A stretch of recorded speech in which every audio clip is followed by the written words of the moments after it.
gis ni dagg defar seen loxo et tout léegi day des rek ci ay monter ay vis laa ñu jox ko machine ndax mu gën a dëgër mooy finition bi ñu doon wax léegi donc bu ñu dellu si waat ci li ñu seetaan ci reportage bi da ngay gis ne ñoom seen bopp léegi ñoom ñooy tenir compte ci finition yi parce que xam nañ ne la seule façon exactement finition oui finition souvent loolu la ñuy parce kaas que parfois da ngay wut fii ñu defaral la benn tiroir boo ko bëggee xëcc sama loxo yi sew yi par exemple mu dëgër da ngay xeex ak moom pour waaw parce que man day gondole heureusement qu'ils ont compris ça maintenant que voilà ñu ngi ci loolu kese moo ci manqué woon je pense que loolu ñoom buñ Pape Cheikh il faut savoir une chose tant que nit ñi consommé wuñu ñoom du ñu mën a xam défaut yi bu nit ñi commencé sol di jënd ci li ñuy commencé xam défaut yi nag concurrence bi ñëw ku ci nekk commencé nag di yokk donc il faut que les gens consomment c'est normal qu'il y ait des critiques mais c'est dans la critique la ñuy parfaire pour mën a defar lu baax donc encore une fois ñii dañ leen war a dooleel parce que artisanat mënuñu développer Sénégal gétt ba pare bàyyi leen ci ginnaaw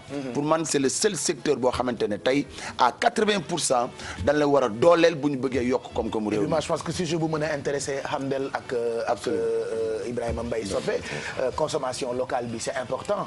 mooy li sawaay di wax rek parce que d'habitude gars yi souvent problème mu kii la ñu am finition parce que tout le temps gars yi dañu naan seen defar bi baax na trop mais finition bi moo des parce que léeg-léeg di nga ñëwal nit yére olof mais finition bi ay wëñ bi jaar nii fil bi jaar nii voilà tissu bi ci biir wala des fois photo yi toog mi ngi noonu pont bi jam la problème mu finition la rek loolu moom jaar na porte plainte non loolu waxuma ko yow yaa ko wax mais loolu ñun moom la ñuy wax ci suñu grand place yi loolu la ñuy wax ci suñu kër yi loolu la ñuy wax ci suñu toogaay yi voilà donc finition bi rek souvent mooy nekk problème mais comme j'ai dit tantôt il y a beaucoup d'artisans yu comprendre ni voilà il faut que liggéey bi am finition soppe waaw loolu c'est je pense que gars yi wax nañu ko mais beneen bi aussi xañ na mooy côté qualité bi xañ na matière yi ñenn ñi di am pour liggéey ñoom moo doon të quoi mais léegi dara yombatul ak dem bi ak dikk bi donc qualité boobu léegi am na des nañ mooy parfaire loolu ngeen di wax muy finition bi et macha allah waaw ba léegi sax léegi boo koy xool ñoom seen bopp léegi dañuy dem xool bant bi tubaab bi di jëfandikoo ñu jënd qualité bu ko gën a baax bi moo waral monsieur Djibouti bi mooy bant boo xamante ne bant c'est un bois noble tey ñu bëri bu ñu bëggee indi ay defar lal Djibouti la ñuy jël. waaw am na ay moom laa bëggoon wax sax parce que def naa bant moom am nañ ko. waaw bant am nañu ko donc loolu defe naa ne tey je pense que ne c'est à saluer ñu dooleel leen encore une fois wóolu leen di jënd li ñuy defar pour que ëllëg ñoom ñuy mën di créer di andi leneen parce que li nga defar ba pare tant que jënduñu ko doo mën créer leneen exposer ko. donc loolu est-ce que du sax suñu yooyu la ñuy jël ñoom yóbbu ko bitim réew. waaw liggéey ko indiwaat ko dafa ñu ko jaayaat. mais loolu la ñuy def mais am na si ñoo xamante ne tey man xam naa ci comme par exemple yére yi may sol nii am ñoom dañuy ñëw jënd ko dindi étiquette bi taf ci beneen étiquette. waaw mais dem jaay ko excessivement cher. dàll yi tamit noonu dàll yi ma sol nii moom la bocce moo koy defar fait made in Sénégal la mais moom dafa muus dafa jël made in Sénégal bi tampon na ko ci cuir bi ba nga xam ne même boo ko jëlee jënd ko dem France boo ciy defee sa tour y aura toujours le made in Sénégal que tu peux pas enlever donc loolu léegi boo yéen commencé trouver ay techniques yoo xamante ne léegi même boo ko yóbbee bitim réew les gens ils sauront que pays provenance bi Sénégal parce que artisanat amul frontière. voilà am bu nekk da ngay jéem a wane sa particularité. ak absolument absolument li nga xamante ni yaa ngi koy créer. absolument voilà mais donc loolu pardon j'ai remarqué par exemple en Italie qu'il y a maintenant beaucoup de boutiques qui sont ouvertes par des Sénégalais où ils font exactement de la culture sénégalaise. Oui. Les clients c'est pas seulement des Sénégalais. non c'est qui est les coutures yi intéressant. boo koy xool si ñoom zéro faute actuellement. ñoom bokk nañ ci ñu vraiment di améliorer wu bu baax a baax a baax a baax a baax te yeneen secteurs yi tamit noonu la. nan leen dooleel nan leen wane nanu jënd di sol li nga xamante ne moom la ñu am. kon moom dafa déggoo la. kan ka déggul dara. kenn du ko jiitu Sorano la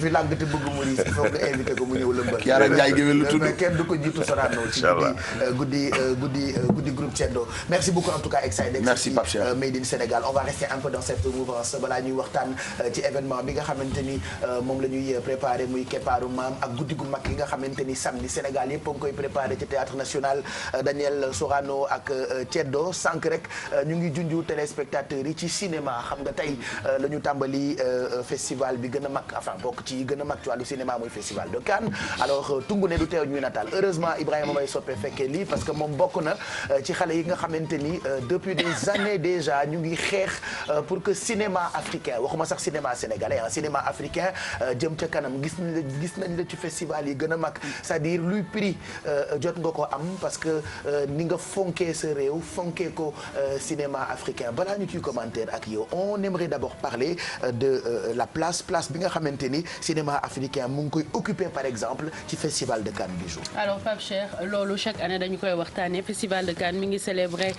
70e anniversaire am bu fekkoon mariage dinañ ne egg na noce de platine et depuis 70 ans yi souvent film africain yi li ñu ci métti mooy ci programme parallèle yi lañ koy gis soit quinzaine des réalisateurs wala même bu fekkente ne dañ leen sélection officielle plutôt pris un certain regard la ñuy am donc tout le temps chaque année nag directeur au festival de Cannes bi journalistes yi bu ñu demee surtout journalistes africains yi dinañ ko laaj lan moo tax cinéma Afrique amul place bi mu war ren 19 films la ñu sélectionné ci 19 yooyu yëpp amul benn boo xamante ne Afrique la jógee amul benn ci en fait feneen nga leen di gis par exemple quinzaine bi wala un certain regard ci ndaw yi quoi des programmes parallèles off exactement bu fekkee mun nañ ko tuddee off et souvent dafa am question bu ñuy posé wu comme quoi lan moo tax cinéma africain tout le temps ñi ngi defar ay film ñi ngi jéem a améliorer mais doo gis jamais mu am actuellement am na évolution am na évolution bu dee wax nañu dëgg rek même bu fekkente ne encore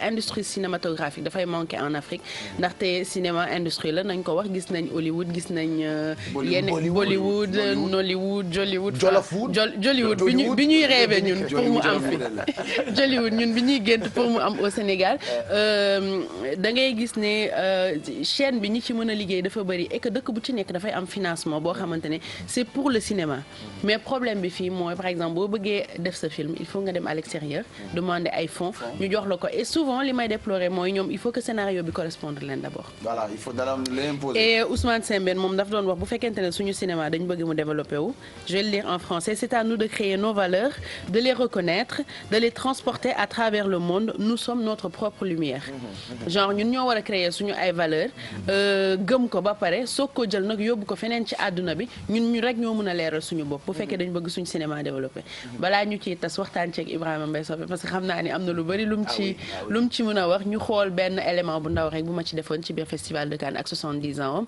et puis la place de l'Afrique.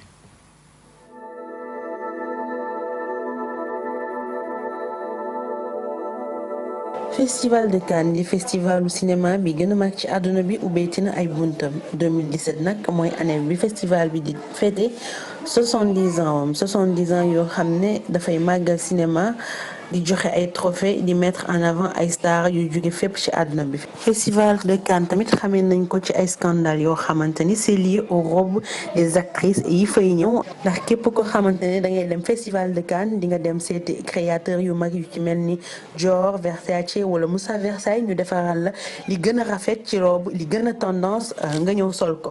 Festival de Cannes dafay mujj limite soppaliku doon défilé de mode 70e Festival de Cannes bi nag actrice italienne bu mag bi di Monica Bellucci mooy nekk maîtresse de cérémonie ci cérémonie d'ouverture bi ak de clôture bi nga xamante ne nar nañu ko amal dimanche 28 mai.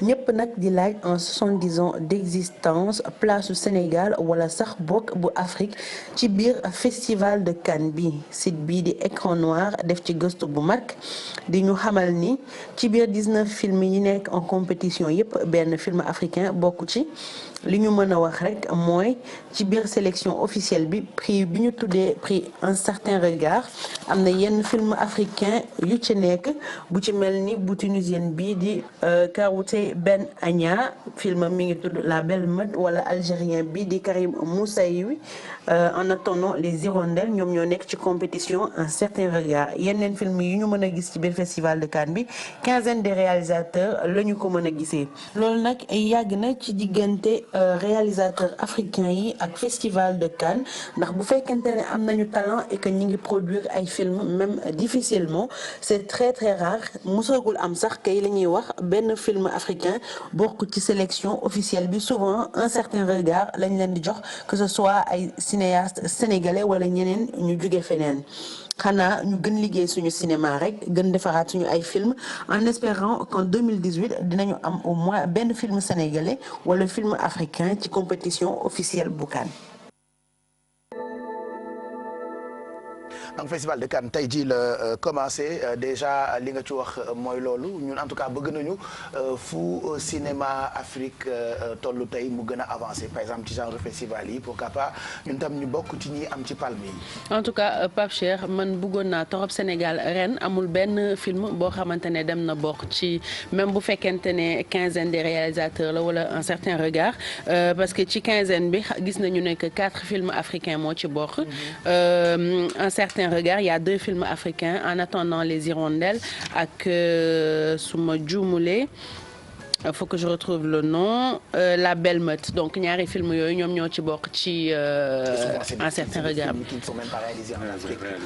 c'est ça donc xawma yow lan nga ci xalaat ci actuellement Afrique place bi mu am au niveau de cinéma Afrique place bi mu am ci monde bi parce que quand même on a nos histoires à raconter quoi qu'on puisse dire. bien sûr mais dama gis ne que lu bëri li ko indi mooy Pape li ñuy waxee ne qui paye commande.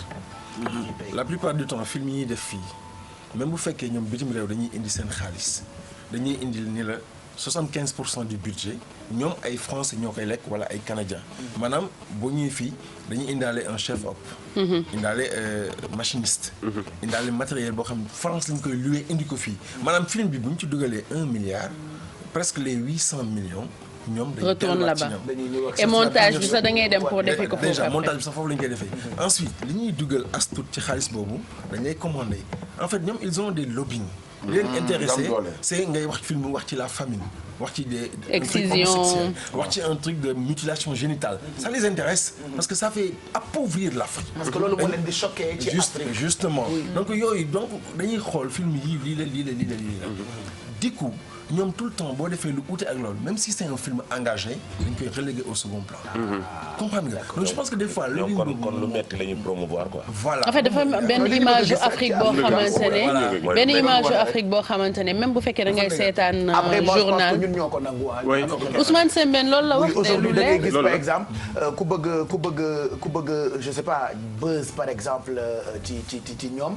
da ngay nettali ne sama dëkk dafa amoon guerre man sama papa dañ ko rey ci telle ou telle guerre on a vu tellement d'histoires. médias yëpp topp ci et tout ça alors que ñun dépassé nañu niveau boobu dans d'autres ñu ngi ci. mais comme ni ko c'est pas le moment de faire comme Ousmane Sembène li mu wax ñun ñoo mën a créer suñu ay propres valeurs pour porter ko pour que ñeneen ñi gëm ko parce que bu fekkente ne def nga film boo xamante ne tey waa Sénégal ñu ngi koy seetaan gisuñu ci seen bopp du ñu mën a dooleel la wala jënd ay place cinéma dem xooli ko ba yow nga mën a am pour même boo demalul sa bopp lu ci bëri si sa budget nga war ko mën a mettre en avant comme ça tu es libre waxee qui paye commande c'est exactement ça loolu moom amul dara lu ciy dañ luñ ci dindi mooy comme année bi ay printemps arabe amee woon gis nga film yi nga xamante ni ça parlait de ça ils ont parlé de ça yooyu rek la ñuy mettre en avant genre pour montrer que Afrique y a toujours la guerre ay violence la famine et cetera li ma la wax rek lu metti rek la ñuy wax mais toujours Afrique bi nga xamante ni day développé Afrique bi nga xamante ni sur le plan technologie ñi ngi avancé Afrique bi nga xamante ni yenn pays en l'espace de 5 ans 3 ans ñoom dañu actuellement atteindre nañ seen niveau économique boo nga xamante ni doy na waar ba dépassé yenn pays européens yi ñoom du leen intéressé mais li gën a grave sax mooy commande bi day nekk foofu mais day mujj benn pape daf ñuy accompagner ba fii bon je n'ai rien contre on a créé une salle benn Olympia fii quoi mais même salle bi sax dañuy am ñoom seen autonomie c'est-à-dire que loolu mooy li doy waar même bu ñu ñëwee ba ci biir dëkk bi dañuy def dara dañuy am autonomie maanaam duñ sax nu mu tudd consommer électricité bi nekk fii c'est-à-dire que il truc des trucs solaires des trucs yoo xamante ne doo xam yow en fait ñun ban côté la ñu nekkee aussi c'est le moment ñu saluer un peu peut-être effort bi peut-être chef de l'État def par rapport au cinéma de 1 milliard cette année il l'a amené à 2 milliards loolu quand même c'est des choses qu'il faut saluer parce que tant que amuñu autonomie de faire nos films à nous il y aura toujours des problèmes beneen mooy dañu war a imposer que FESPACO mooy suñu Coupe d'Afrique comme ni Coupe d'Afrique ba lay amee film bi nga xamante ni dafa jël étalon d'or du Yaninga pour man obligatoirement war na bokk kan c'est clair dem César dem ci yooyu dem Allemagne dem Berlinale dem yooyu yëpp pour man tant que defuñu loolu ça c'est clair et surtout salle de cinéma yi ñu commencé waat di ko tijji parce que ñu gën a am culture cinéma film génn ñu ne semaine bi mercredi bi y a tant de films qui vont sortir au Sénégal ñëpp jug dem cinéma seetaani ko parce que loolu tamit ci liy dooleel. mais fu ñu koy seetaane. Saali laa bëgg ñu dañuy pour ñu créer salle.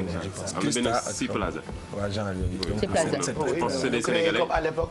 kon waaw avant nit cinéma yi dañu magique doon dem amatul. cinéma en fait. cinéma magique amatul. cinéma magique. Magique amatul. gars yi xale la. El Mansour. jamonoy sangul la woon sangul ba set. ala film yaa ngi foofu sangul. dama Rex. yàgg na ay Rex. cinéma Paris. Merci en tout cas pour ces infos Bijou mu ngi jëmoon ci festival de Cannes en tout cas li ñuy ñaan rek mooy ñu gën a gëm suñu bopp ñun africain voilà te bañ aussi tubaab du ñu intimider c'est-à-dire dafay dal ñun ñi nga xamante ni ñooy dem di dëkk ci dëkk yooyu Bijou tubaab bi sax daf ñuy impressionné ba tout le temps xas Sénégal la ñuy dëkkee comme on dit tout le temps donc ñun ñoo war a gëm suñu bopp pour gën a mën a am évolution puisque nous sommes en 2017 et que Sénégal ñun fanaanuñu ci ay kaw garab ak ay néegu ñax ñu ngi préparé keppaaru maam Ibrahima Mbaye Sopé keppaaru maam 4e édition festival de théâtre la merci encore d'être là de ñu wax ci événement bi nga xamante ni vendredi lay tàmbali 19 mai à 18h centre culturel Maurice Gueye bu Rufisque pourquoi keppaaru maam keppaaru maam parce que dafa am lu ñu constaté woon mooy ñu bëri léegi dañuy fréquenter keppaar yi mooy ci garab yi mais ils ne font que pratiquement ataaya après jóg dem. nous on s'est dit keppaar yooyu nañ ko rentabiliser maanaam nañ ko mettre en valeur. valoriser ko au lieu que mu nekk ataaya ñu jël ay moniteurs diplômés. jël des comédiens professionnels. ñu jël ay xale di leen encadrer ci ay ateliers. soit de théâtre soit audiovisuel soit atelier d'écriture. soit di leen jox ay cours foofu ci garab yi moo tax ñu tuddee ko keppaar. jël keppaar bu nekk nag bii ñu tuddee ko par exemple Adja Xamay Madiaga bi keneen. de telle sorte que loolu nag ñooñu bu ñu ko defee ba pare benn heure bi dañ leen di dajale. def animation après nag tànn benn jour boo xamante ni dañuy woo toutes les célébrités nos amis ñu ñëw football ak ñoom. defal leen spectacle après jël les meilleurs élèves du quartier ñu primer leen. kon c'est sur plusieurs jours. voilà c'est sur 3 jours. D'accord. souvent nañu ko mais dafa amoon ay activités préliminaires maanaam une semaine avant dañuy commencer activités yooyu mais 3 jours yi nag moom mooy 3 jours yi nga xam muy vendredi samedi ak dimanche. J'ai vu que sax dina am caravane. waaw dañuy am caravane boo xamante ni yow yi muy Pape xaw ma boo ñëwoon nu muy demee. parce que ñi fay ñëw ñëpp nekk célébrité ay wëtiir laa leen di yéegal. très bien xam nga Tëngéej aussi. Tëngéej quoi wuti rek canal Tëngéej wuti rek canal donc loolu moo tax ñoom ñëpp ku ñëw dama lay gaaraloo sa oto bi fële. ni la gaañ yéeg leen ci suñu wëtiir yi. donc ñu def nag benn dafa c'est des images très jolies. non affaire yu nice lañuy def foofu. bu ko defee ndeysaan. moo tax que Tëngéej est une ville vraiment mythique. tout à fait te ne architecture bi. historique aussi voilà yooyu la. justement dëkk bu garder authenticité. et pourtant c'est la première ville après Dakar. on war a nu moderne mais dañu garder loolu quoi. tout à fait léegi nag wëtiir yooyu. après noonu la gars yi di defee caravane romb nit ñi. di photo ak seen soppe yi. avec une bonne sécurité quand même. parce qu'il y a la police il y a les sapeurs qui nous accompagnent. donc bu ñu ko defee nag yóbbaale mbooloo mi. centre culturel Maurice Gueye. def fa cérémonie officielle bi. cérémonie officielle bi nag ren li ci particulier mooy c'est sous la présidence d'honneur de monsieur Youssou Ndour. muy parrain officiel aussi manifestation bi donc machallah donc yooyu yëpp nekk loo xamante ni dafa am solo te y aura des prestations de qualité parce que sélection bu xaw a rigoureuse lañu def. au-delà des célébrités parce que des fois ñu gis ñoo xamante ni ñoom la ñuy gis nii ci télévision bi. alors que ci biir aussi am na des jeunes une pépinière. où des jeunes font de très très belles choses. waaw donc c'est le moment aussi ñu wane leen. mais aussi day am xawaare am na lu ñu nasoon. xam naa bu ñu paree après xam naa nos bay taxoon mu junj. mais am na lu ñu nasoon. non guddi gi parce que dina am soirée bu mag boo xamante ni Adja Xaar Mbaye ma jaaga ak artistes yi nekk Tëngéej ñoom ñëpp ñoo koy amal ci Sénéfa. voilà c'est ça donc loolu guddi gi la samedi bi tamit 16h encore mu am symposium. waaw astafurlah 10 heures ci suba 10 heures le matin waaw dañu commencé ay atelier de théâtre ay professionnels di ko animer mais aussi dañu def symposium boo xamante ni constat bi dafa am ay manquement aussi si li ñuy def ñu am na lu bloqué métier bi fan la nekk ak lan la qui est l'homme du secteur il faut ñu toog waxtaanee ko trouver benn affaire beneen bi aussi il faut qu'on parle de Rufisque parce que tout le temps ça fait 4 ans ñoom ñëpp dañuy ñëw bu ñu ñëwee ñu waxtaan ñu jouer après ñu dem ñibbi mais quand tu wax Rufisque du xam ne Rufisque fait partie des 4 grandes communes du Sénégal. Ce qui était né avant l'indépendance était considéré comme des Français. Donc yooyu histoire dañ ko war a xam waar fi bi nan la demee lan moo tax lii lan moo tax lii lan moo tax suñu statut boobu lan moo tax nangam. donc qu'on puisse discuter autour de ça. dajale ay borom xam-xam yu mel ni docteur Massamba Gueye ñu toog waxtaan ak xale yi. franchement lii programme du ko gën a c'est-à-dire dafa am comme li ñuy wax yuy jëriñ ak yuy béggale day am utile ak agréable.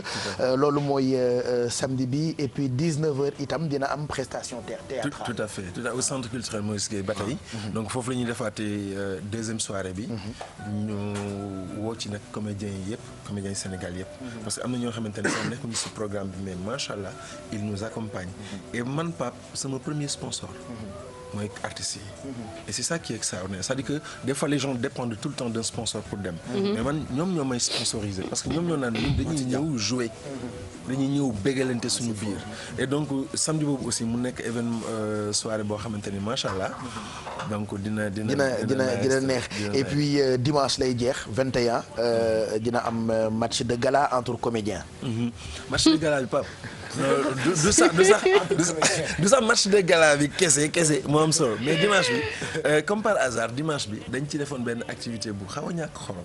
c'était quoi mooy jël. mooy bës bi mooy parce que dañoo toog benn daaw. ñu toog ba si yàgg rek ñun ñëpp bon jigéen ñi di jouer fii ñuy préparer match bi. après daara ñëw mais soo ko yéen tënkee xanaa amoo leen géej ma ne ko pourtant géej gaa ngi fii lañ daan lekk jën. mu ne ma lakk jën bi nañ ko indi fii. kon day am lakk jën. mais ñu dem jënd keesu jën. ci boobu laay dem indi rek teg. man xam naa ni fa mais affaire boobu dafa ravir la vedette à tous parce que dañu ñëw lakk jën bi woo ñëpp ñëw toog ñuy lakkandoo jën. ñi di defar fii ay sauce ñi di defar donc cohésion bi am mu indi benn lien boo xamante ni ñoo xamante ni sax amuñu woon benn affection bi commencé di waxtaan et ça a créé benn affaire bu doy waar léegi ren nag. gars yi mais ñoo xit ban équipe lay bokk ci lakk jën bi équipe wan gi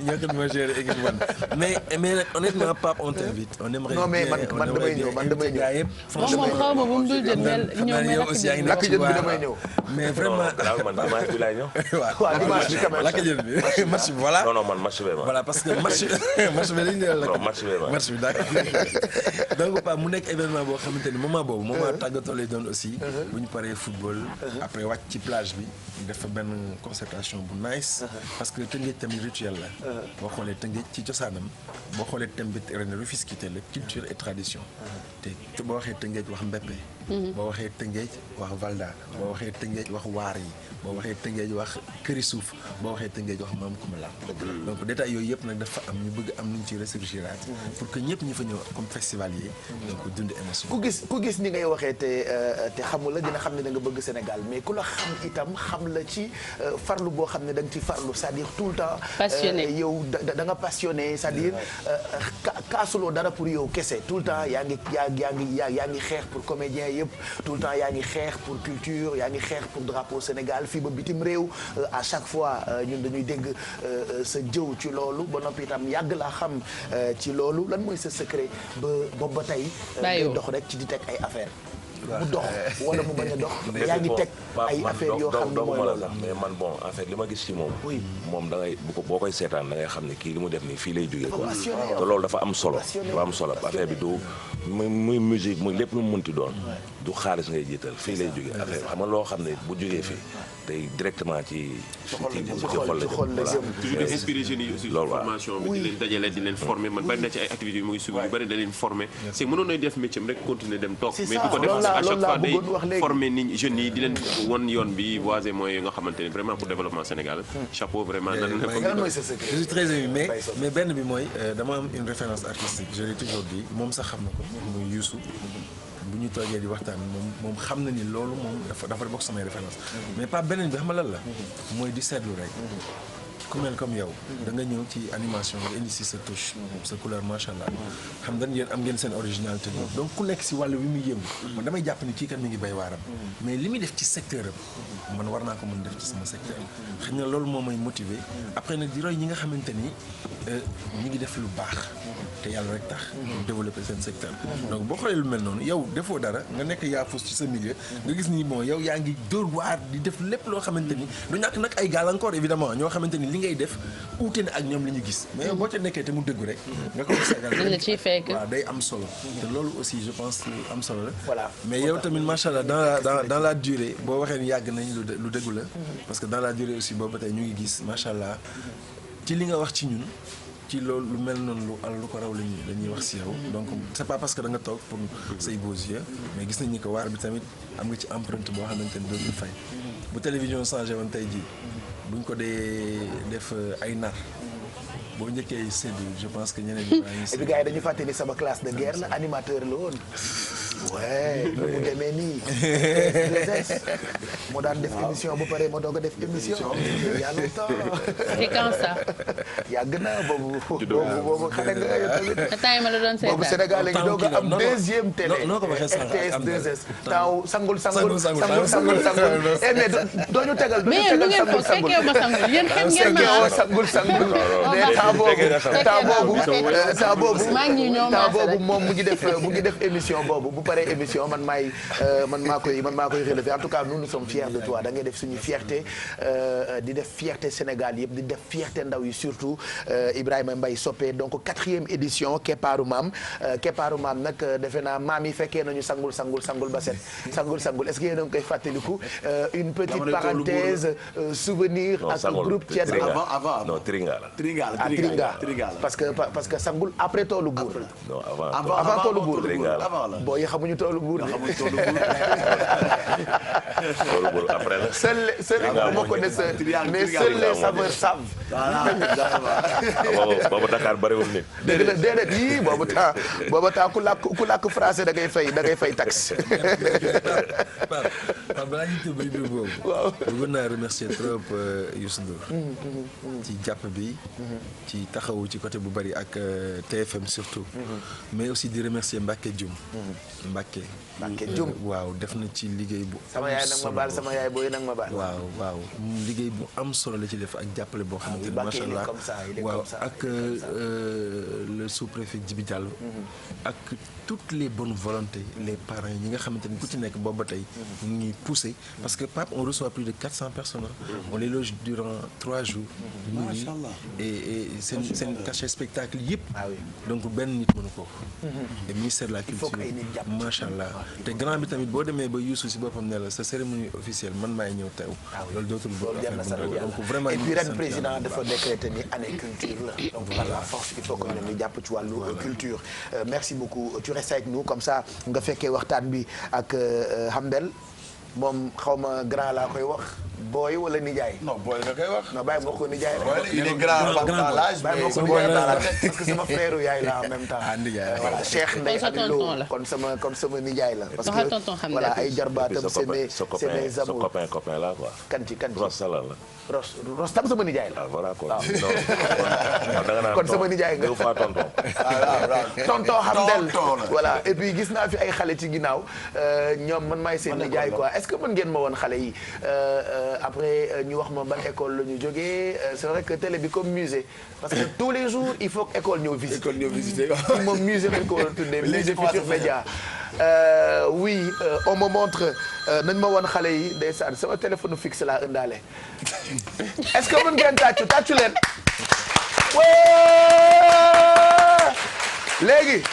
léegi damay xool est-ce que seen tàccu baax na parce que tàccu bi dafa faible damay léegi génne benn appareil bu tudd tàccu mètre léegi lu ma koy gën a yëkkati rek ngeen gën a yëkkati tàccu bi dégg nga voilà 1 2 3 munu leen ñun ñoo leen gën a aay xool leen ñun nu ñuy tàccoo 1 2 3 léegi yéen ñëpp yooxu leen ma xool. waaw.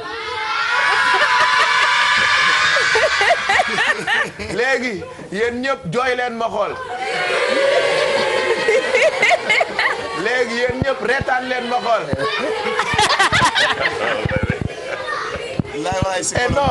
et non dégguma reetaan bi de léegi on va compter jusqu'à 3 yéen ñëpp ngeen reetaan ok 1 2 3.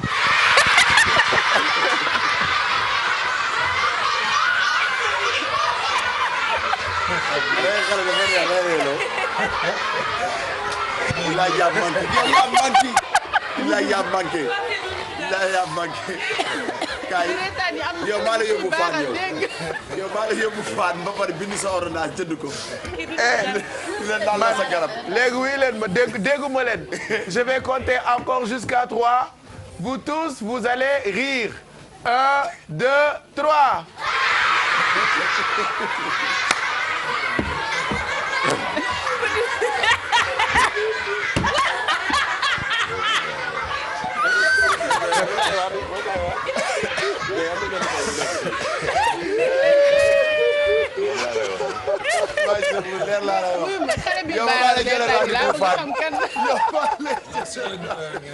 allez léegi toog leen ngeen seetaan Tata Alfie est-ce que xam ngeen Tata Alfie xam ngeen Tata Alfie xam ngeen Tata Alfie ah alors Tata Alfie dafay invité kenn ci wetam kan moo bëgg Tata Alfie invité ko voilà Tata Alfie mooy tànn kenn après voilà mu toggandoo ak Tata Alfie vas-y va rejoindre Tata Alfie voilà alors Alfie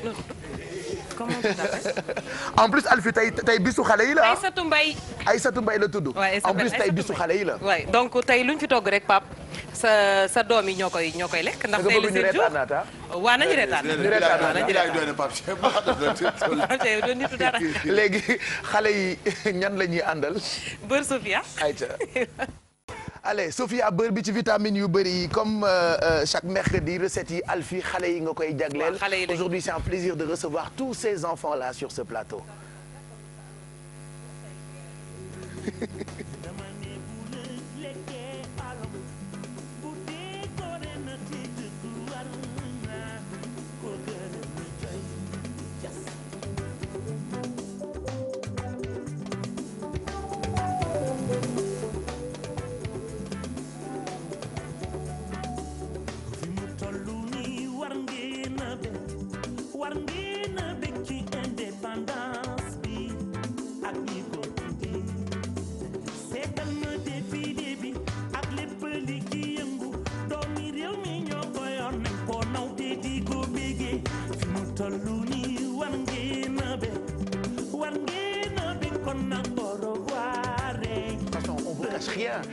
micro bi moo jékki-jékki rek kilbite ndax reetaanu xale yi est-ce que mën ngeen reetaanaat non xaar leen ma compter jusqu'à 3 ngeen doog a reetaanaat en attendant ñuy régler problème mu Tata Alfie 1 2 3.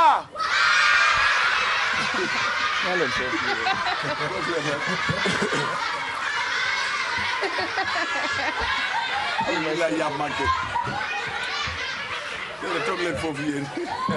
reetaan leen encore reetaan leen. waaw noppalu leen. voilà léegi c'est bon merci.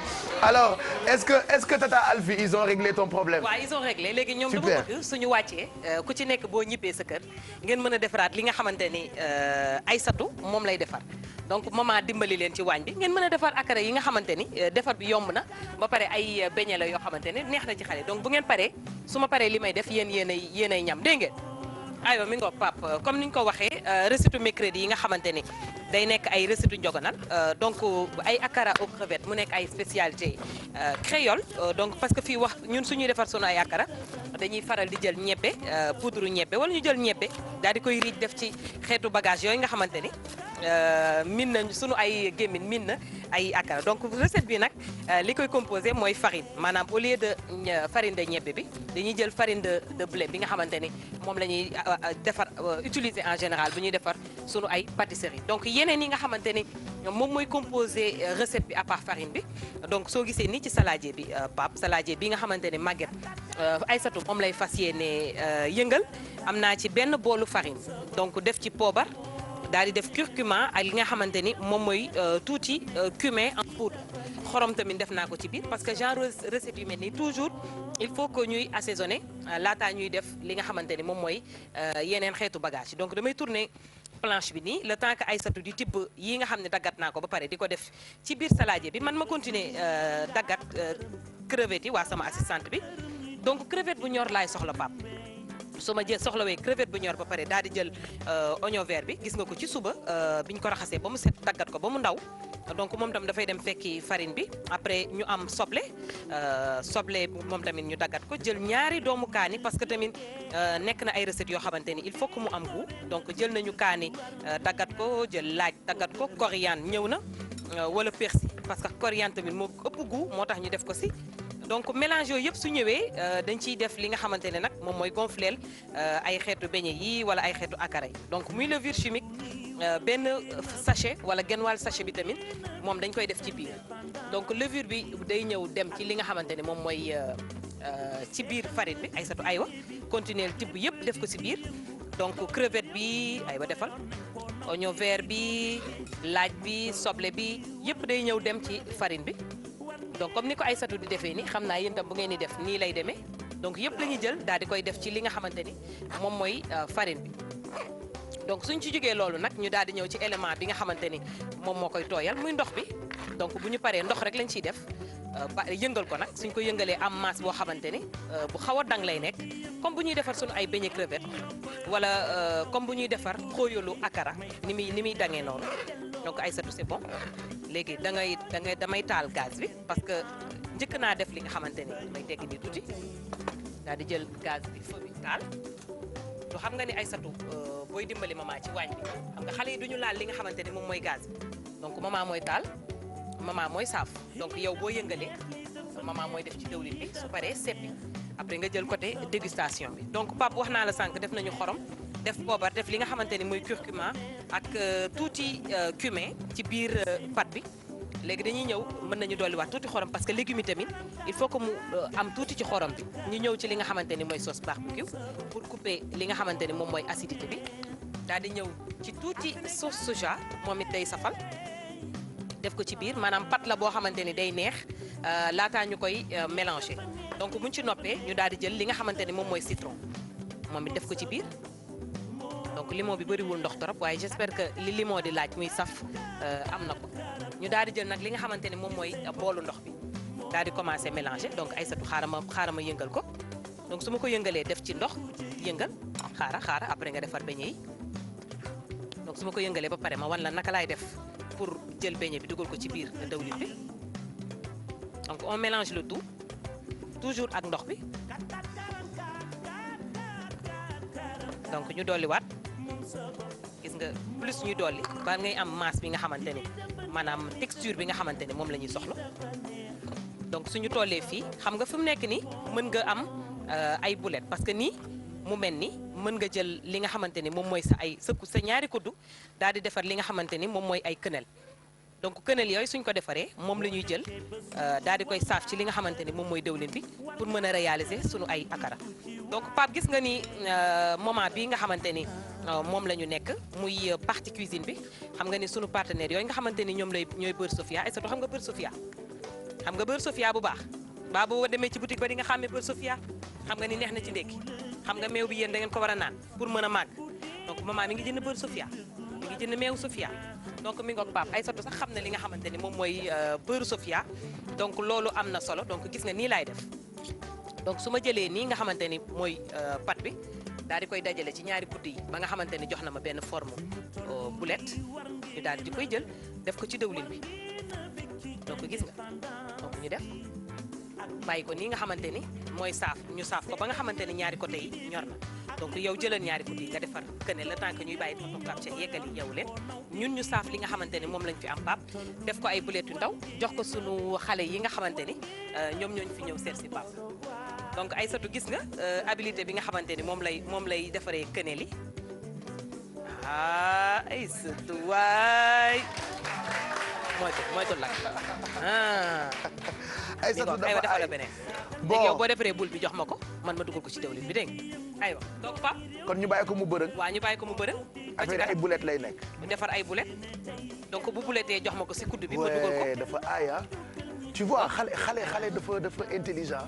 moo tax ñuy wax tout le temps il faut discuter avec les enfants di waxtaan ak xale yi léegi je dis souvent que yàlla amatul jotu defar xale seen maam yi rek lay jëlaat wàcce comme ñoom dañoo ñor nag il faut que ñuy waxtaan ak ñoom wuy di waxtaan ak ñoom ñi demoon na ñëwaata. donc gis nga ni mën nañu topp sans pour autant il faut discuter avec les enfants def leen comme ay mag waxtaan ak ñoom parce que xale dafay comprendre.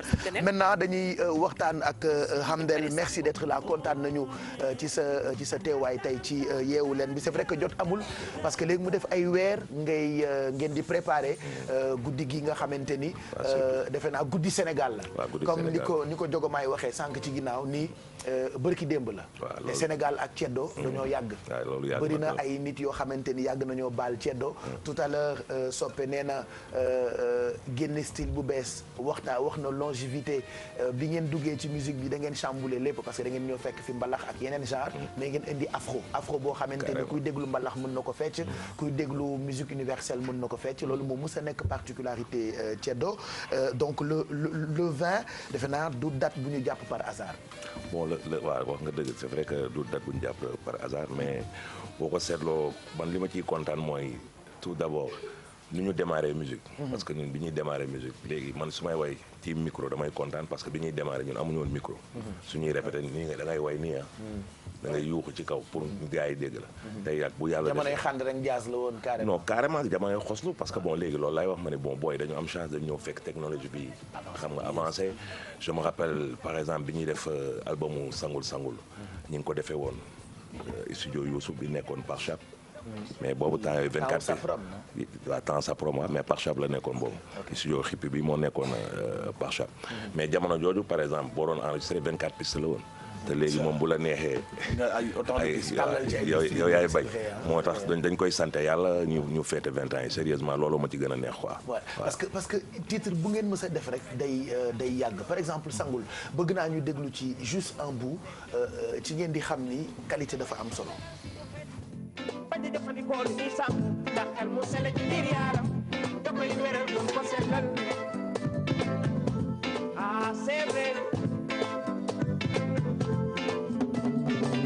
bilaay nañu sellal suñu xel bañ a jëfandikoo lu ñuy sàmm ndax xel mu sell ci biir yaram da koy wéral doon ko sellal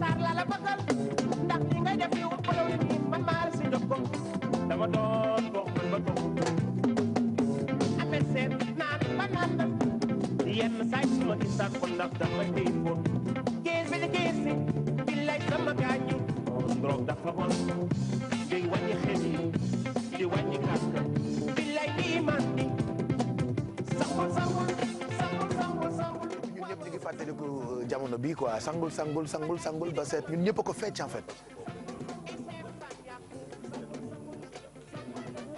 porter suñu contribution pour la lutte contre la drogue parce que bon ñun dañoo mës a gëm thème quoi. dañoo mës a gëm thème moo tax xam naa ñàkkul et puis le mot sangul loolu tax nit ñi mu des seen bopp ba léegi quoi. parce que da ngeen mës di sensibiliser. voilà toujours loolu la quoi. après boobu ñi nekkoon jeunes yëpp dañ daan consommer ceddo. waaw carrément parce que boobu bon bërëb yi bëriwul woon. booy seet boobu peut-être Kilimanjaro moo amoon cosaan. Tringa. xëy na loolu rek la woon yooyu ba affaire yi bëriwul woon comme léegi quoi bëriwul woon franchement. alors le 20 nan la nar a demee. waaw le 20 moom nag jàppal ne rek dañuy def tàmbalee sangul. la ñuy tàmbalee. it bu xam ne morceau boo xam ne it la mos a doon ci groupe Ceddo rek bu le 20 incha allah di nga ko def. waaw bëri na. boobu tamit toj na dëkk bi monsieur Oye madame. madame aussi jàmbat. c'est vrai ah. waaw voilà. non mais après man damay ragal sax yéen le 20 ngeen taxaw lu ngeen nar a woy public bi woy mais loolu lañ ciy wut sax incha allah rek loolu lañ ciy wut sax nostalgie quoi parce que bon ñu bëri ñi ngi wax naan lu tax defee ñu ko grand théâtre may ne non ñun duñ ko defee grand théâtre parce que buñ ko defee grand théâtre ñun suñu génération duñu am repère grand théâtre Sorano la ñuy ëppee repère mooy authenticité mythique quoi voilà ñu noonu loolu lañ ci wut quoi parce que gars yi non grand théâtre mais gars yi nañ ko defee Sorano parce que dana am benn affaire bu muy def par rapport ak bu ñu ko defoon fële quoi parce que bon tamit musique tamit boo koy déglu da ngay am ay repère parce que tey jii yow yaa ngi wax monsieur Ouye madame boo ko déglu am na lay fàttali noonu par exemple bii mën nañ ci déglu tuuti Pape Samba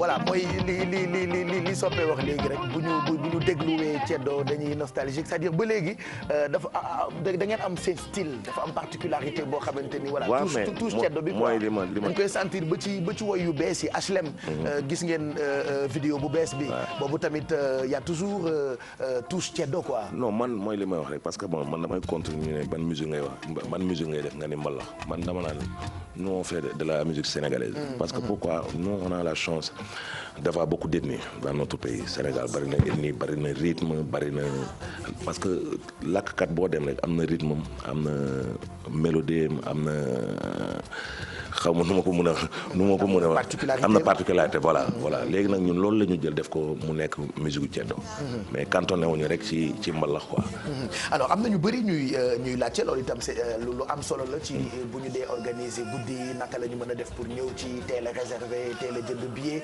problème mu billet souvent day am ci guddi yu mag yi boo amee waaw yàlla def na ne nag boo seetloo affiche yi infoline bi mi ngi ciy daw même publicité bi sax sport publicitaire yi sax infoline bi ngi ciy daw et puis soxna si nga xam ne moom laa àndal muy Amina nga xam ne moo organisé guddi gi ku képp koo xam ni seet nga xool nga ci infoline bi soo wootee moom ngay jot de ce fait que boo wootee soo jëndee billet dañ la koy livrer à domicile voilà billet actuellement disponible na kon yàgg na waaye mais nag problème mooy li des bëreetul de bëreetul moom dëgg ki koy bëgg fekkee day bëri parce que am na soirée yoo xamante ne day mel ni et puis bon parce que problème bi mooy waa HLM dañuy yëngu pour mu ne nii parce que ñoom HLM nag bu ñëwee saal ba fees waaw non ñoom problème bi mooy ñoom nañ ko bàyyi ak ñeneen non ñoom seen problème non ñeneen ñi tam bëgg nañ mais ñoom seen problème mooy way bi ñu leen way mooy seen problème fu mu nekk waaw nee naa leen moo comme que HLM peut-être dina def ay 3000 logements nee naa ngeen cotiser ku ne 1000 francs rek nattal ma waaw léegi bàyyil ma récupérer la natt yi yow dama koy gérer waaw non bàyyi ma gérer non dëkkul HLM et puis du HLM du soo lim bi ay Cité Port bopp waagu ñaay usine benn ak ñaari tali Castor ñoom ñëpp waa voilà voilà c'est ça non waxtaan nañu wax na ma fi mu non booy HLM fi ma wax ne fa la dëkk sax ay guerrier fa non et puis fi ma wax ni fa la dëkk foofu guerrier ya fa la est-ce que numéro de téléphone bi mën nañ ko fàttali téléspectateur man nag coow li nag mooy man dama koy fàttali Amina ànduloo ak Amina bindal ñu ko bindal ñu ko gaaw bi comme ça ñu fàttali waat ko téléspectateurs yi regardez en même temps publicité baa ngi nii 77 462 58 52 merci ci numéro de téléphone voilà am na beneen 78 120 50 28 beneen bi di 77 462 58 52 wala ngeen woo ex ñaari ticket yow ak madame kon baax na 78 120 déedéet alaaji déedéet may nga bi daf yow may non 462 58 52 yow dañ lay tere génn temps yow da ngay ceetal non yow da nga am xew yow dafa am xew kii day ceetal yow laa may kon jeex na jërëjëf sama copain Bijou moom moo des ki recensement bi damay laaj xam ne ndax nangu na ma jël ndekki bi yëpp jox ko xale yi wala day lekk ba lay dem ndax ci circulation bi la may romb naan ma ana sama wàll ci yow ticket nga bëgg non laaj ko ndax nangu na ma jël akara jox xale s'il te plaît bi moom jox ko xale yi ma jox ko xale kon tey léegi bu ma rombatee bu wàccee bi non wuy ma rek da nga koy jox xale yi ñu ñaanal ñu ci bés bi waaw am na solo waaw total ko nañu xool annonce su soirée bi donc samedi 20 mai théâtre national Daniel Sorano à partir de 20h pourquoi guddi gi ngeen tuddee ko jàmmi réew mi waaw jàmmi réew mi c'est mais avant may yegg si jàmmi réew dama bëggoon wax gars yi au plus tard 21h bëgg nañ tàmbali parce que lii récemment yi xew yi c'est pas beau à voir franchement ay ngay jouer gars yi di tëj rideau loolu yëpp boo seetloo li koy andi il faut que ñu respecter du artiste bi man je me rappelle avant temps ñu doon jouer Sorano bu baax mais au plus tard minuit jeex naa man su ma la waxee ñun bi ñuy jouer Tringa 9h 21h la ñuy commencé minuit mu jeex mais léegi ay minuit la gars yi di tàmbali 1h et puis da ngay ree ba tas booba tey yaa ngi insister ci mise en place. Franchement 19h mooy mise en place bi c'est-à-dire 20h pile il faut que spectacle bu leen neexee sax spectacle sur mesure waaw bu leen neexee sax ñu commencé ko 21h au plus tard. yéen ngeen yéeg quoi mais ñoom dañu ñëw 20h. waaw ñu teel a ñëw sérieusement parce que li ñu bëgg a def yëpp daal gëm naa ne 5h sax doy ñu il faut gars yi teel a ñëw. franchement parce que démb pas plus tard que hier soir bi ñuy répété maag Ablaye te mu ne nañu jouer morceau bi ma ne ko non duñ ko jouer temps bi mu ne non il faut ñu jouer ko parce que lii ak lii ak lii. il a parfaitement raison bu gars yi teelee ñëw rek musique bi dina bëri li ñuy tëgg dina voilà. lu tax Ablaye Seck ñëwul. laay dafa dem Touba. dafa dem ñaani non dafa am non benn mbokku taalibe xam moom dafa kii. dafa xër benn mbokku taalibe mooy ngénte. ok mu dem ci nee na ma loolu mënu ma ca dem ma ne ko demal grave bàyyi ma res ko. voilà donc Ablaye Seck ak. mais par rapport ak li nga doon wax ci jàmmi réew mi bon parce que dernièrement on a vu qu'au Sénégal coow li bëri na. coow li bëri na. par rapport ak affaire élection yi wax yi coow li et puis récemment rey yi parce que yooyu yëpp ñun xamuñu ko woon quoi Sénégal léegi da ngay dégg ñu ngi rey ñu ngi lii xam nga dama bëggoon nit ñi ñu dal bu baax looloo andi jàmm réew mi parce que lu mu tënk dafa bëri quoi lu mu tënk jàmm daal si la lépp xaj di gàttal daal voilà. kon de defe naa il faut nga woo ci Papa Ndiaye Ngalgou. waaw jàmm réew mi moom nee naa ko dama ko porter plainte parce que nee naa ko yow jàmm réew mi ñun ñoo ko way. moom pare lay nekk moom ala. non moom gaa pare la moom pare la mais nee naa ko moom di nga après di nga fay droit d'auteur parce que jàmm réew moom ñun ñoo ko moom. non mais heureusement moom dafa mës a dox ci jàmm. waaw gaa moom defe naa kenn du ko jiitu ci guddi googu parce que guddi jàmmi réew mi la ak Laye Ndiaye Ngalgou son frère moom it nekk nit ku baax. waa kër Ngalgou Ndiaye yooyu ñoom ñu ngi leen di woo ci guddi googu le 20 mai ak sama yaay bopp Cheikh Ndeye Amilo xam naa kenn du ko ci jiitu moom bu ñaanee rek. affaire yi jëm kanam voilà Acha Badara Wan moom tamit suñu yaay la Sacré Cœur bébé Djelia damay fàttaliku doomam yaa ngi dëkkoon boor boobu mais tout le temps boo rombee ak sa oto rek day daw génn donc li mu nekk xale yëpp tout le temps dañ ko doon tooñ ñi bébé Djelia da ngaa nopp Hamdel voilà donc bébé Djelia elle est en train de regarder comme un hasard Hamdel nee na mu ngi lay fóon bu baax te li ma ko doon dig tout le temps que ni dinaa ko jël indi ko sa kër pour mu seet anytime saa soo ko bëggee voilà donc bébé Djelia c'est pour toi tonton Hamdel day def soirée le 20 munoo dem parce que xale nga mais maman bu demee dina la photool Hamdel après mu indil la ko c'est vrai que léegi màgg na 10h46 laata Mamadou Mouhamed Ndiaye di ñëw pour revue de presse bi mën nañoo xool annonce su guddi gi le 20 mai samedi bi incha allah ca théâtre national Daniel Sorano guddi jàmmi réew mi lay doon.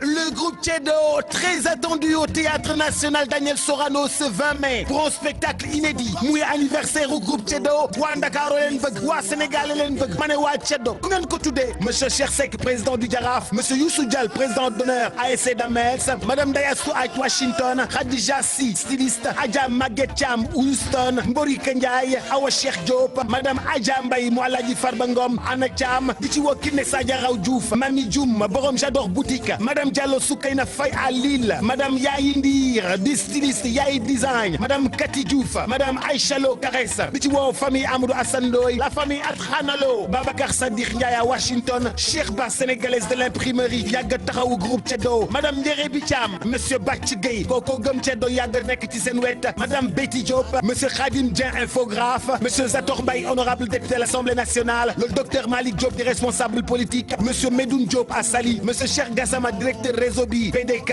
madame Ndeye Maguette Lo responsable politique AFP monsieur Mohamed Khoutouk Bop cadre la ca APR monsieur Abbas Ndoye Émeraude Couture monsieur Pape Mayel Diop directeur des ADS madame Nanou Thioune nekk en France ca Nice madame Fifi Gaye à Paris en France monsieur Alioune Petit Mbaye en France ca Paris yàgg jàppale waa groupe Ceddo entrée 10 000 VIP 20 000 mbokk yi rendez-vous bango le 20 mbokk yi di ngeen xam ni lépp dëgg la ba ma ñëw nag àndandoog waa groupe Ceddo fi nga xam ni moom moo di ca théâtre national Daniel Sorano du yomb dara. voilà numéro téléphone yeeg yëpp a ngi noonu pour ngeen mën a fekkee événement boobu la nga xam ni dañ ci àndandoo ak groupe Ceddo laataa ñuy jeexal dañuy àndandoo ak Mamadou Mouhamed Ndiaye pour revue de presse bi Mahrouche. Pape. yaa ngi cool. maa ngi sant bu baax. na nga doxalee. nii rek sant yàlla rek. et les matins. et les affaires. ah ñooy góorgóorlu rek. et la famille. alhamdulilah et madame et les enfants. waaw waaye ñu ngi si jàmm. ils vont très bien. ni nga bëgg a wax agoo ko de. ah. ni nga bëgg a wax agoo de. mais écoute lan laa bëgg a wax. daf la miin rek. dama lay nuyu di la laaj sa famille sa waa kër sa liggéey. laamisoo gi laa la xamewul woon moo tax. ok d'accord mais dinaa nuyu sa gan ñi quand même. par la force. gën a xam del soppe moom. inspecteur aussi. yàgg ngeen. waaw yàgg na. yàgg la. ah non dafa yàgg. kan nga tuddee inspecteur la. moom. da tax nga tuddee ko inspecteur. ah yow daa bëgg ku fi ñëw nga sosal ko moo tax sa plainte yu bëri. artiste yëpp plainte nañ la. jubawoo te kenn. non jubóo wax lu rëy. non jubóo nag Youssou Ndour moom. Youssou du artiste. wax nga dëgg ministre la de. ay artiste suñu tiis yi lay artiste. borom ñaari ndoy soxna yi kenn day moom. enveloppe bu kakem yooyu ba su dee jot. waaw benn yoon. yu diis yooyu. benn yoon. Youssou du nit sax. yenn saa yi mu may ma bu koo pees. bu koy bëgg a song xeex. day woote par un moo tax. dañ lay gunge fii lépp la ñuy bokk. te enveloppe bu kakem yooyu. noonu laa ko nammee nag lan ma joxoon genn tànk. barki borom Touba te dama ko war a dem représenter Rufisque donte moom day dem sax mais dama koy représenter Rufisque. keppaaru maam le 20 dama koy représenter Sorano. mais seetlu nga benn affaire. mu jox la am lu mu la jógee. seetlu nga benn affaire. ku mu jox enveloppe nga ngénte baa nga takk. donc waaw la déggoo man nga ko.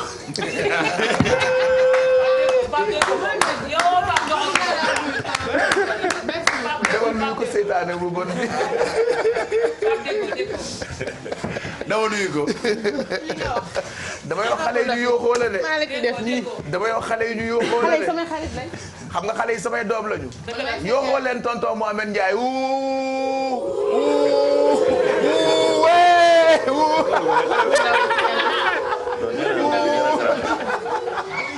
léegi kookali leen tata bijou reetaan leen ko. kii daara reetaan bi kan la. léegi xam nga tonton Mohamed Ndiaye buy def revue de presse xam nga su ma koy dugal dama ko naan jërë ngeen jëf. léegi yéen ñëpp yéenay dugalandoo tonton Mohamed yéen ñëpp yéenay waxandoo jërë ngeen jëf su ma compté ba 3 d'accord mais jërë ngeen jëf bu dëgër jërë ngeen jëf. d'accord bu fort est-ce que vous êtes prêts? allez 1 2 3. waaw léegi maa bañ nag dañ maa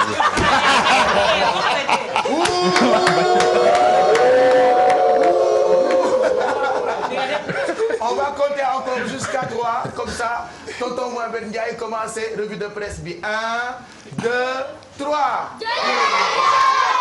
ci l'observateur la ñuy doore mi xëy dikk ak ñun ci wàllu politique ak yëf yeeg fi mu toll guerre boo xamante ne ji waa Manko taxawu Sénégal def nañu ko ngir bëgg a plan de guerre kon bu ñu teg ngir bëgg a guerre ak ki nga xamante ne ji moo di président Macky Sall ndaw ñi nekk ci biir coalition boobu mu ñoom Barthélémy Diaz ñoom Thierno Bocoum ak Mamadou Lamine Massaly ci gàttal ñi mu tuddee ay tête brûlée di ñu dëgër bopp ñoom ñoo teg seen ay plan ngir kon fexe lu libérer Khalifa Sall l'observateur xëy ci plan de guerre boobu bokk na ci tey ji danañ xëy université Cheikh Anta Diop bu Ndakaaru waxtaan ak étudiants yi ci ngoon gi danañ dem centre ville ba distribuer fa ay maanaam affiche ak yooyu loolu lépp rek ngir bëgg a fitnal ñi nga xamante ne ji ñoom ñooy régime bi fi nekk ba tey l'observateur ak ni mu ñu ko waxee du ñu yem rek Ndakaaru ñoom jeunes yi nekk ci Manko dinañu dem fële ca diwaanu Pikine dinañu dem ca Rufisque danañu dem it ca fi nga xamante ne ji moom moo di Bargny li ñu bëgg mooy Khalifa Sall maire bu Dakar bi nekk ci kaso bi nañu ko libéré Sud Quotidien moom it xëy ci dellu siwaat xëy ñu xamal ne du rek jeunes yu Manko ñu bëgg ñu libéré Khalifa Sall waaye Manko ci boppam opposition bi ñoo taxaw gàddu xeex bi ngir bëgg ñu génnee Khalifa Sall moo waral ñuy am rassemblement bu mag fële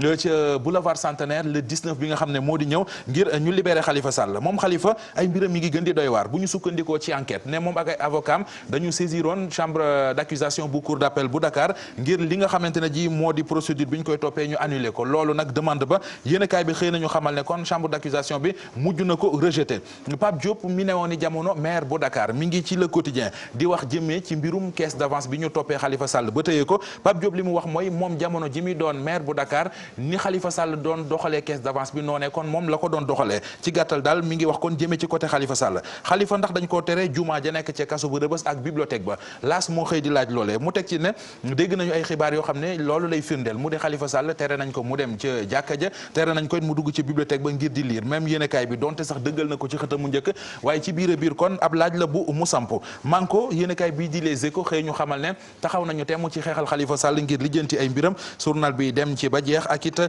ni ñu ko fas yéenee doxalee Abdoulaye Wade mi leen woon téléphone ngir gën leen a dolli courage loolee lépp yéenekaay bii di Les Échos xëy na ci dellu soit ak ni mu ko leerale Rewmi Quotidien moom feneen la wax mu di ministre ak directeur généraux yi nga xam ne élection législative yi ñetti weer ñoo ci des ñoom ñëpp ñu bëri amatuñu jàmm ndax li ñuy bañ mooy perte ci élection yi ndax ku ci perte daanaka da ngay perte sa poste moo tax lu ñu mën ñoo ngi koy def ngir mën ca génne ak ndam direct info dikk ak ñun ci ministre de la santé di Awa Marie Coll Seck ak jéego yi muy def jëm ci wàllu santé publique lu ëpp juróom-ñaari milliards yéen kaay bi nañu moom la génne ngir jënd ci 162 ambulances yoo xam ne dañ koy jagleel hôpitaux yi nekk ci réew mi ngir war leen a taxaw Pape ñu dellu ci l'observateur taxaw fa tuuti ak coow li topp Nadège Dassouza ci fàttali moo fi newoon ni jamono jabar bu jiili création moom Nadège ak xaritam Liliane ña nga ca prison bu camp pénal fa la ñu fanaan démb la leen fa yóbbu l'observateur xëy ñu ko nettali bokk na ci daal jamono ji Nadège nekk ak jili création dafa mën seen benn xarit bu ñuy woowee Lika Dioum moom Lika moomee yéenekaay bi nañu bi Nadège bàyyante ak jili création Nadège daf doon soupçonné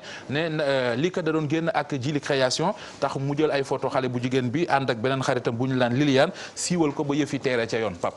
Mohamed di nga ñëw suñu soirée le 24 bi waaw. est-ce que ça wala yëgaluñ la ko. est-ce que ça tient toujours. est-ce que ça tient toujours. yow pourquoi nga soxor pourquoi ça tient pas. vérifier bu baax.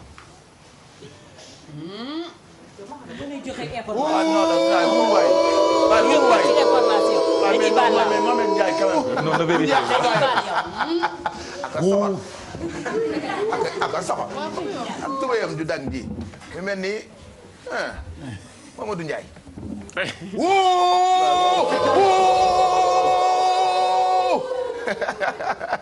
Allez ñu jeexal ak anniversaire yi laataa ñu def tour de table pour Tàggoo demain dinañu waxtaan ci njëriñu Tigo Cash parce que Tigo moom mooy partenaire officiel bu yeewu leen Tigo nag daf leen jagleel kalpe Tigo Cash d'ailleurs bu ca kanamee tuuti ci rajo bi léegi nii King FM mën ngeen a déglu King Feeling ci 99.4 ma yendoondoo ak yéen en même temps ci yendu bi may yendu ak yéen naa leen expliquer njëriñu kalpe Tigo Cash ak avantage yi nga xamante ni moom la Tigo jagleel ay clientam parce que Tigo mooy def li gën ci wàllu téléphonie mobile fii ci Sénégal donc rendez-vous dans quelques minutes ci King FM 99.4 première radio digitale du Sénégal rajo boobu la nga xam ne ni lëmbee na réew mi waaw wax naa ko sànq maa ngi koy wax sànq maa ngi ko jëndee ci benn mall bu nekk New York ouais rafet na de woy montre bi sax dina am écritel what time is it il est 20h10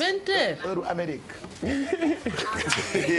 mais réglé ko kon il a réglé décalage horaire bi damay resté ci mouvance bi ba léegi même si décalage horaire bi jeex na même si 20h jotu fa allez on finit ak ñi nga xamante ni tey la seen anniversaire comme on le fait tous les matins ku ci am xarit wala mbokk wala sa nit muy anniversaire n'hésite pas nga envoyé ñu ko ci suñu page Facebook après ñun ñu jàllale ko gratuitement pour bégal leen donc dañuy njëkkee anniversaire u Jobbe Ba joyeux anniversaire à Jobbe Ba madame Diagne dundal ba mu yàgg de la part de Mbassa Fallou donc Mbassa mooy souhaiter joyeux anniversaire à Jobbe joyeux anniversaire donc à Jobbe Ba di souhaiter un bon anniversaire à bébé Aliou ta maman ta famille te souhaite un bon anniversaire je t'adore c'est un message aussi que nous avons reçu sur notre page Facebook joyeux anniversaire à Mané Mbaye c'est de la part de son grand frère Bimbo Mbaye longue vie bonheur santé je t'adore petite sœur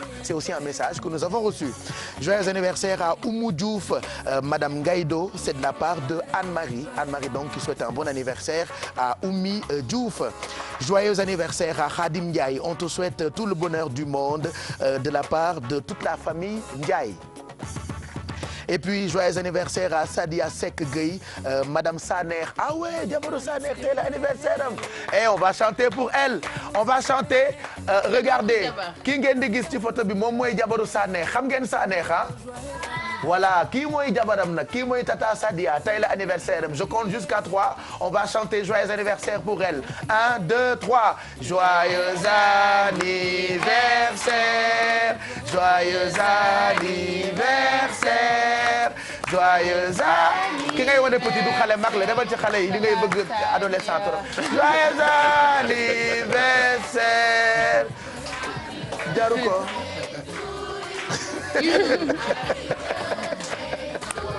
wala la xale ngay wane adolescent Tata Sadia, joyeux anniversaire. Elle est trop jolie. Donc, Madame Gueye, Tata Sadia Seck, on te souhaite un bon anniversaire. Joyeux anniversaire à ma première dame. C'est un message que nous avons reçu. À ma première dame, l'unique et seule femme de ma vie, Aïda Thiam, de la part... Ah, ça, c'est ma femme. Hein? Ah, ça, c'est ma femme. Ah, ça, c'est mon amour. Ça, c'est la femme de ma vie, Aïda Ndiaye Thiam. Tata Aïda Ndiaye, on va chanter pour elle.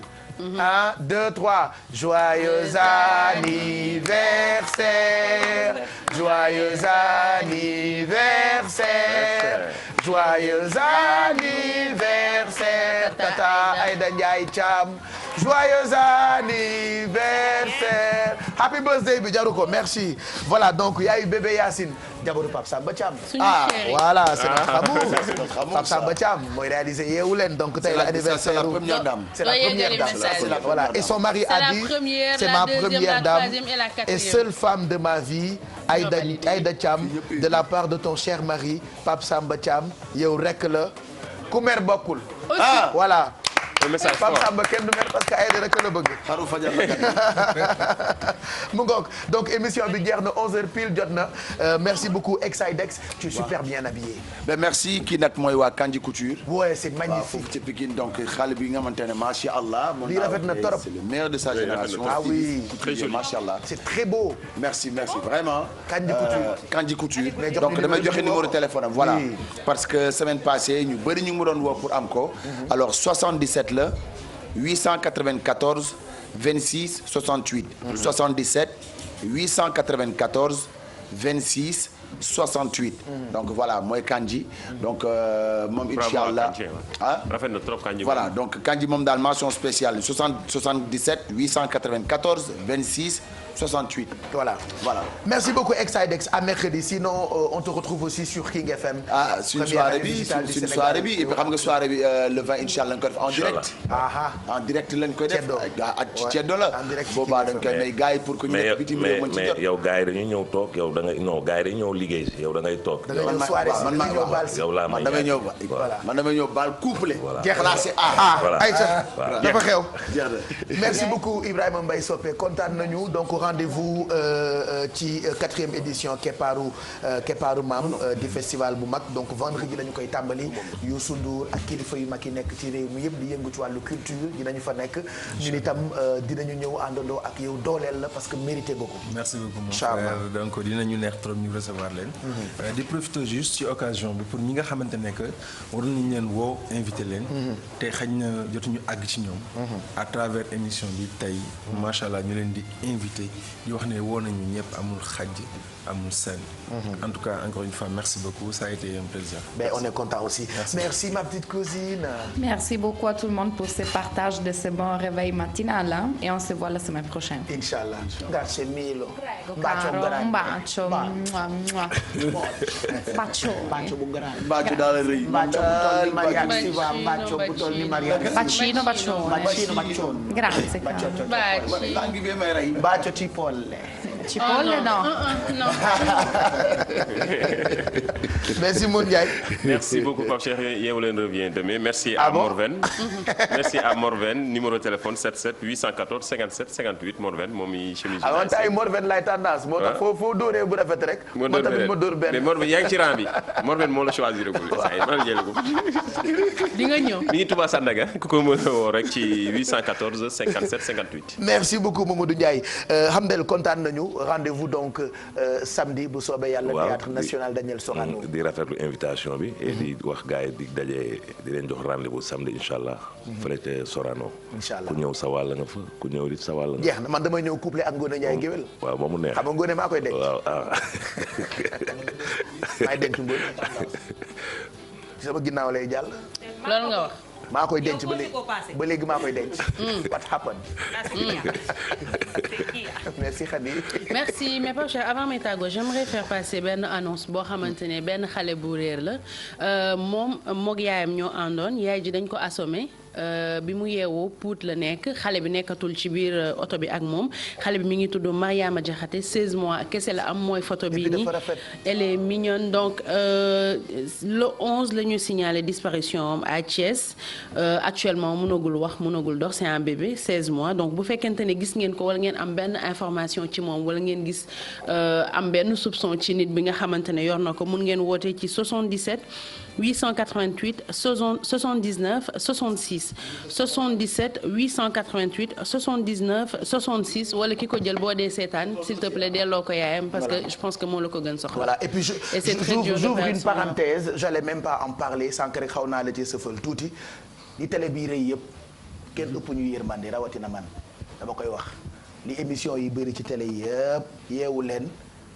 bokk na ci émission yi ëpp yërmande fii ci Sénégal donc c'est une petite réponse Eva Tra & Co ak Kawoote dinañu comprendre on n'a même pas écouté on nous a raconté ça ce matin xëy na nag comme on dit souvent bañ duree jàmm dafa tombé woon nag ñuy reetaan leneen wax ji dugg ci biir donc du coup il faut que ma préciser ni kenn ëpp ñu yërmande ñun parce que tout le temps dañuy wax ci xale yi dañuy sensibiliser dañuy boole utile ak agréable on rigole mais en même temps dañuy joxe ay conseils muy waree fat émission bu am ci télé bi yeewu leen ci ëpp yërmande ndax liñ ciy def gisaguñu benn émission bu ko ciy def man maa ko wax nag donc je précise ça parce que saa yu ñu xëyee dañuy mujj sax di sonal nit ñi toppatoo leen xale yi yar leen xale yi donc nit ñi liñ leen di ñaan di leen xool yu baax yi te bàyyi yu détails yi nga xamee ni day indi ay coow yoo xamante ni amul sens et ay du yam ci bopp borom.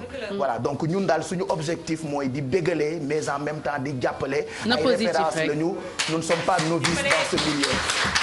fukki at ak ñaar laa am dinay tàmbali di def télé donc dofuñu jinne jàppuñu ñi ci ne sax dañ ñu cee fekk donc je tiens à préciser que ñi ci nekk dañ ñu cee fekk donc kenn ëpp ñu yërmande ci télévision kenn ëpp ñu yërmande ci émission donc xale bi yërëm nañu ko parce que ku ko xool ak ni mu rafetee ak ni mu mel ak souriram bi sa xel day dem ci sa doom ñi mën nga koo jur voilà donc kenn ëpp ma yërmande sax man yéen ñi nekk ci télé yëpp laay waxal ak ñi nekk ci télé bi sax di def émission donc il faut que ku ko gis nga jàpp ci te yàlla rek tax nga delloo ko ay waajuram 77 888 79 66 mooy numéro bi ngeen mën a woote bu fekkee am ngeen benn information ci xale bi nga xam ne wane nañ ko mu tudd bébé Mariama Diakhaté naka 16 mois donc mënagul sax wax donc bu dee daa am ku ko jël please delloo ko yaayam parce que franchement toog sa doom nekkatul ak yow c'est très très dur voilà merci Khady je t'en prie et merci beaucoup à Adja Yombale Adja Yombale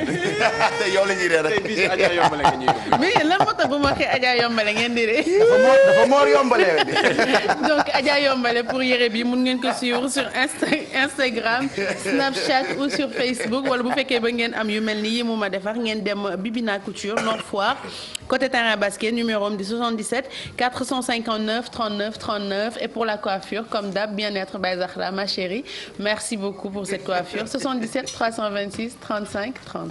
merci Alfie. merci Pape Cheikh remercier Onglerie des VIP nee naa la ñoom ñooy génne ci bopp yi show yi ñëw na teinture yaa ngi fa mën ngeen ko woo Ndeye Coumba Liberté 4 ci 77 397 82 82 bu dee accessoire yi nag Faben la nee naa la mooy ñëw ci côté yi ñëw ci bracelet yi ba ci tànk bi moom mën ngeen ko woo ci 77 ak tànk bi 622 06 26 merci beaucoup Pape di jaajëfal partenaires yi nga xamante ne ñoo ñu gunge kontaan loolu ci rubrique bi tey parce que xale yëpp. ñam nga Pape.